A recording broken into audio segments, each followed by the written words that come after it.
అప్పటి పాస్టర్ గారు 12:30 అయిపోయింది, షుగర్ బీపీలు ఉన్న వాళ్ళు ఉన్నారు, ముందు భోజనాలు పెట్టండి, వాక్యం ఏమైనా ఉంటే తర్వాత చూసుకున్నారు. సిగ్గు లేకుండా అడిగే వాళ్ళు ఉన్నారండి.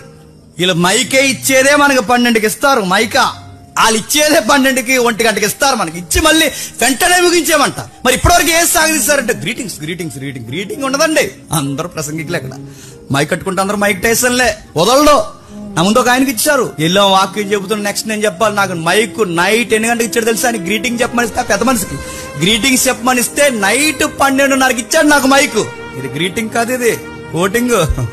ఇన్ని గంటలు చెప్తావా, నీకు 10 గంటలకు మైక్ ఇస్తే ఆగడే. పబ్లిక్ సప్లు కూడా ఎత్తున్నారు, మధ్యలో పబ్లిక్ సప్లు కొడుతున్నారంటే ఏంటి, ఆపేమని ఆయన కొడుతున్నాడు అనుకుంటున్నాడు. గ్రీటింగ్స్ చెప్పడం రాదు అడుగుతున్నాడు. సాక్ష్యానికి వాక్యానికి తేడా తెలియదు. మరి ఎందుకు అంటే అడుగుతున్నానండి, చాలా నేరో మైండ్ ఉన్న బిలీవర్స్ ఈ రోజు క్రిస్టియానిటీలో ఎక్కువైపోయారు. ఇదంతా ట్రెడిషనల్ వ్యక్తిని వీళ్ళు ఏమనుకుంటున్నారంటే మేము దేవుడి కోసం చాలా బాగా